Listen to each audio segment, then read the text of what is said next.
Hello everyone, welcome back to the channel.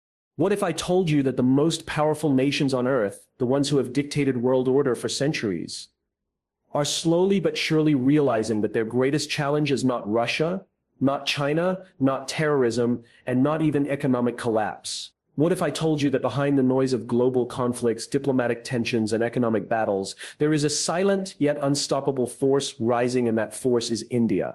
Yes, you heard that right. Today we are going to explore why India, once seen as a developing country struggling with poverty and colonial scars, has now become the world's biggest fear. Not because India threatens others with brute force or imperialist ambitions, but because India is reshaping the very foundation of global power in ways the world did not anticipate. For centuries, the narrative was clear. The West would dominate technologically, economically, and militarily. China would grow fast, Russia would remain a military powerhouse, and the rest of the global South would follow. But India has disrupted this pattern, quietly, strategically, and powerfully. And that's exactly what makes India's rise so intimidating. Because while the world was watching China's Belt and Road, while the West was focused on Russia's military campaigns, India was building something far more dangerous to the existing order: independence, resilience, and influence. So let us dive deep, piece by piece, to understand why the world is now quietly and sometimes openly afraid of India's rise. First, let's begin with the sheer scale of India's population and demographics. India is now the world's most populous country, surpassing China with over 1.4 billion people. But this isn't just about size, it's about age.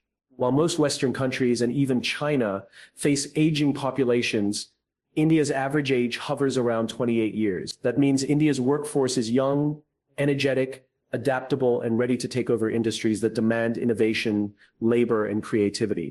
Think about this. The United States, Japan, Germany, even China are all facing a ticking demographic time bomb. Their working age populations are shrinking. Social welfare burdens are rising. But India stands as the opposite. An endless supply of skilled youth, engineers, doctors, coders, entrepreneurs. That demographic edge is something no other major nation currently possesses. And here lies the fear. Imagine what happens when this youthful workforce combines with cutting-edge technology, growing industries, and global networks. The answer is simple. India doesn't just compete, it dominates. Second, we cannot ignore the economic transformation. For decades, India was seen as a nation of potential but never performance. Bureaucracy, corruption, and poverty were labels attached to its name. But now things are different. India is the fastest growing major economy in the world, with consistent GDP growth that leaves the West nervous. Look at the numbers. India has already surpassed the UK to become the fifth largest economy. It's projected to overtake Germany and Japan in the coming years, making it the third largest economy after the US and China. But what scares the West isn't just growth, it's sustainability. While other economies grow fast but collapse during crises, India has shown resilience. During COVID-19, when the world's economies crumbled, India was among the first to recover and bounce back. Foreign investors are pouring in, manufacturing is shifting from China to India, digital payment systems like UPI are revolutionizing the financial sector globally, and India's economic policies are designed not just for short-term gains but for long-term dominance.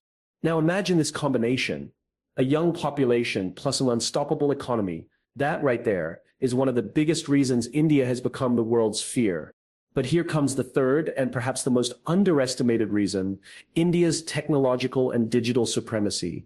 The world often talks about Silicon Valley in the United States or Shenzhen in China, but did you know that India has quietly built one of the most powerful digital ecosystems in the world? Take digital payments. India's UPI system isn't just advanced, it's unmatched. The volume of digital transactions India handles in a single year outpaces entire continents. And this is not just for urban elites, this is for villagers, farmers, rickshaw drivers. India has democratized technology in a way no other country has. Then look at artificial intelligence, space research, cybersecurity, and startups. India is producing more tech unicorns than ever before. Indian scientists and engineers are not just contributing, they are leading. From NASA to Google, from Microsoft to IBM, Indians are running the very companies that shape the future. And when India lands on the moon's south pole or launches satellites at record-breaking costs, the world is forced to rethink its assumptions. How can a nation once dismissed as poor now compete at the highest levels of science and technology? The answer terrifies them, because if India can achieve this now, Imagine what it can do in the next 2 decades. But friends, it doesn't end with economics and technology. Let's talk about the geopolitical shift. For too long, the world was shaped by Western alliances. NATO, the EU, G7, or by Eastern power blocs led by China and Russia. But India refuses to be boxed into anyone's camp. India plays its own game. India is a founding member of BRICS, strengthening economic ties with Russia and China. At the same time, it is part of the Quad alliance with the US, Japan, and Australia, countering Chinese influence in the Indo-Pacific. India buys oil from Russia despite Western sanctions, while simultaneously signing defense deals with the US and France. This independence terrifies the West. Why? Because it means India cannot be controlled. Unlike allies who follow instructions, India charts its own path. When the US pressures nations to cut ties with Russia, India increases trade. When Europe debates banning Huawei, India builds its own 5G. When China tries to dominate Asia, India strengthens its military at the borders. In other words, India is unpredictable, unshakable, and unaligned. This is a nightmare for global powers used to manipulating smaller nations. The Indian armed forces are among the largest in the world, with nuclear weapons, advanced missiles, and a rapidly modernizing Navy and Air Force. India is no longer just a regional power, it's a global force. Consider this. India is one of the world's top defense spenders. It develops its own fighter jets, its own missile systems, its own aircraft carriers. At the same time, it collaborates with Russia, the US, Israel, and France for advanced weaponry. This makes India's military both self-reliant and globally integrated. But here's what makes India unique. It doesn't invade or colonize. It doesn't threaten for the sake of domination. Its military doctrine is defensive but decisive. And that balance, having immense power without reckless aggression, is what makes others nervous. Because no one knows when India might decide to fully unleash its capabilities if provoked. Now let's dive into soft power, something rarely acknowledged but incredibly powerful. India's culture, traditions, and values have spread across the globe. Yoga, Bollywood, Indian cuisine, spirituality, and even philosophy, these aren't just entertainment or hobbies, they shape global lifestyles. Indian diaspora communities are among the most influential in the world, whether it's doctors in the UK, engineers in the US, or entrepreneurs in Africa. Indians abroad are creating influence everywhere. And this influence isn't loud or forceful, it's subtle, persuasive, and long-lasting. This kind of power is terrifying because it's unstoppable. You can sanction oil, you can ban companies, but you cannot ban yoga, food, or culture. India's soft power is like water, it seeps everywhere and no wall can stop it. Why does the world fear India? It's not just about power, economy, or military, it's about mindset. India is no longer apologetic. Gone are the days when India bowed its head to Western pressure. Gone are the days when India was called a third world country. Today, India stands tall, confident, and assertive. India negotiates on equal terms with the US, China, Russia, and Europe. It does not hesitate to reject unfair deals. It speaks its mind on global platforms like the UN. It pushes back when criticized. And that confidence is unnerving for nations who were used to seeing India as submissive. The psychological shift is as important as the economic or military one. But once a nation starts believing in its own power, the world has no choice but to accept it. My friends, I could go on, but this is only the beginning of our journey into understanding why India has become the world's biggest fear. In part 2, we will dive even deeper, examining India's role in global trade, its environmental policies, its digital sovereignty, and the potential scenarios that terrify policymakers in Washington, Beijing, and Brussels. But one thing is clear already, India's rise is not a threat in the traditional sense. India doesn't seek to dominate or enslave. Its rise is a threat because it represents something far more dangerous to the old order: freedom, independence, and an alternative way of being powerful without bowing down. And that is what truly makes India the world's biggest fear. What if I told you that right now, at this very moment, the greatest fear haunting the corridors of power in Washington, Beijing, Moscow, Brussels, and every global capital is not nuclear war, not economic collapse, not climate change, and not terrorism, but something far more subtle, far more unstoppable, and far more underestimated? What if I told you that the world's biggest fear today is India? Yes, India, the nation once mocked for poverty, once dismissed as a follower, once chained by colonialism, is now emerging as the very force shaking the foundations of global order. And here's the suspense. It's not because India is threatening war, not because it wants to colonize, and not because it seeks revenge. The fear of India lies in something far deeper. India is rewriting the rules of power itself. It's rising in silence, but its impact is so loud that even superpowers cannot ignore it. And that's why today we are going to take you on a journey to uncover exactly why India has become the world's biggest fear. And here's the scary part. This isn't just about numbers. A young population is not just workers. It is ambition, energy, and creativity unleashed. It is millions of minds ready to innovate, to disrupt, to build, to compete. When the West looks at India's demographic dividend, it doesn't just see opportunity, it sees competition, it sees challenge, it sees a rival future. Because if India mobilizes this young force, no economy, no tech hub, no global giant will be able to compete. That, my friends, is fear number one. Now let's talk money, because power without wealth is just an illusion. For decades, India was described as the land of potential. Potential meant promise without performance.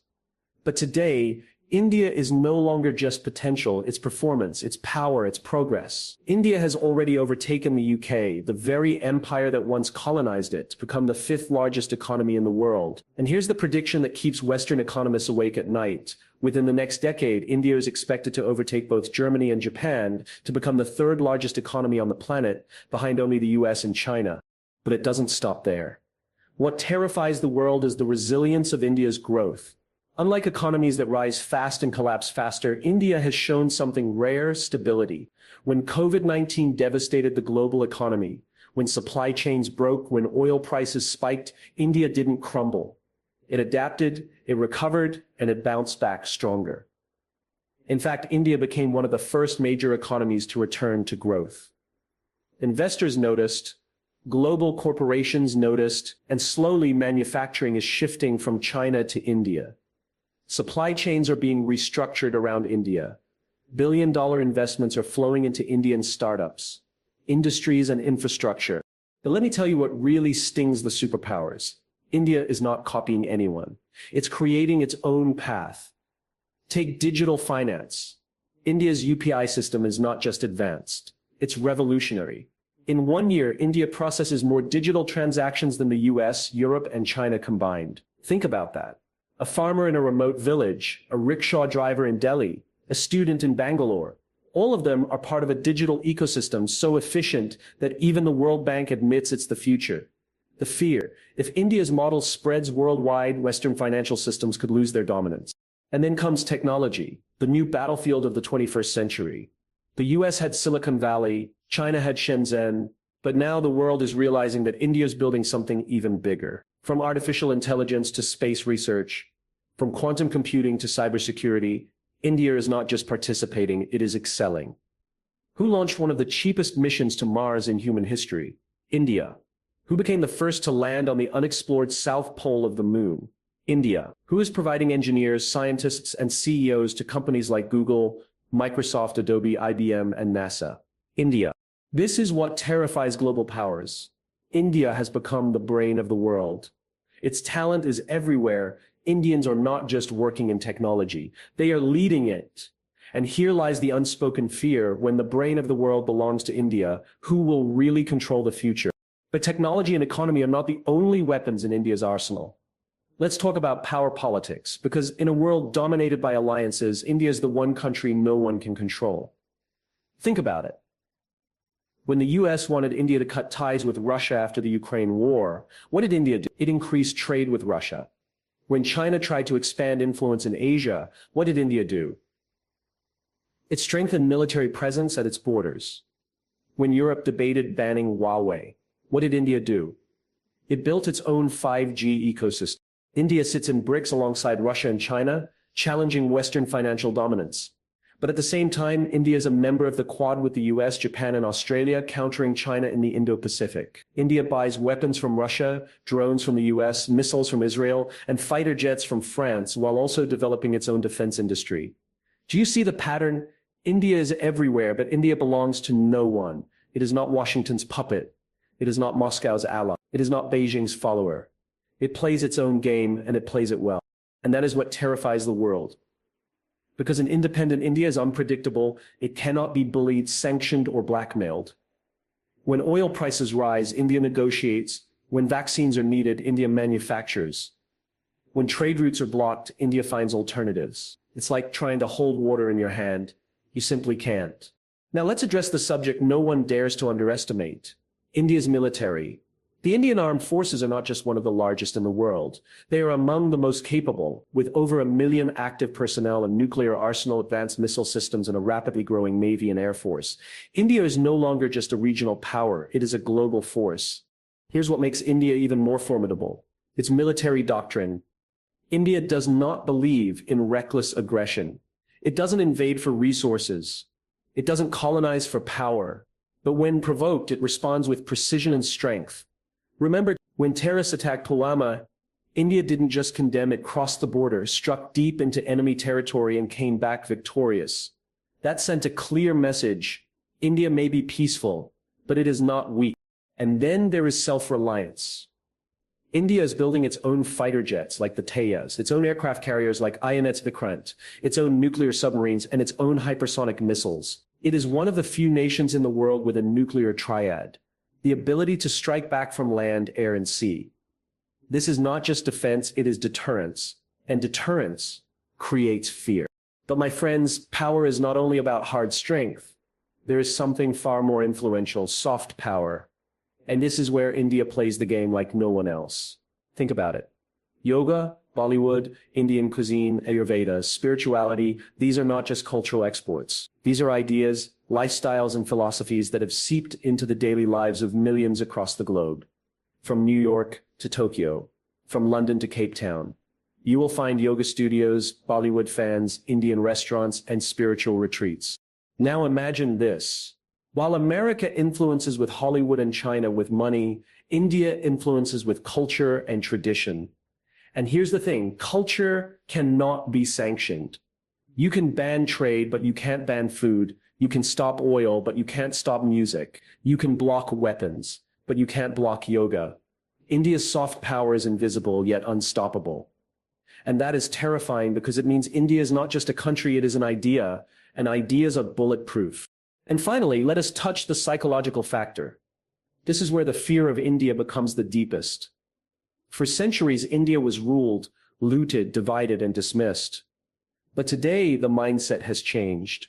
India no longer bows. India no longer apologizes. India no longer accepts being second. It negotiates on equal terms with America, with China, with Europe, with anyone. It rejects unfair deals. It challenges narratives. It stands tall. That confidence is new, and it is powerful. Because when a nation believes in itself, the world has no choice but to respect it. India is not demanding respect, it is commanding it. And that shift from apologetic to assertive is perhaps the greatest fear of all. So here we are at the end of part 1 of this journey. We have uncovered how India's demographics, economy, technology, politics, military, culture, and mindset are shaping a new world. But this is only the beginning. In part 2, we will go even deeper. We will explore how India is reshaping trade, how its green energy revolution is changing the planet, how its digital sovereignty is challenging Silicon Valley, and what the future scenarios are that keep policymakers in Washington, Beijing, and Brussels awake at night. Because one truth is becoming clearer every day: India is not just rising, it is redefining power. And that, my friends, is why India has become the world's biggest fear.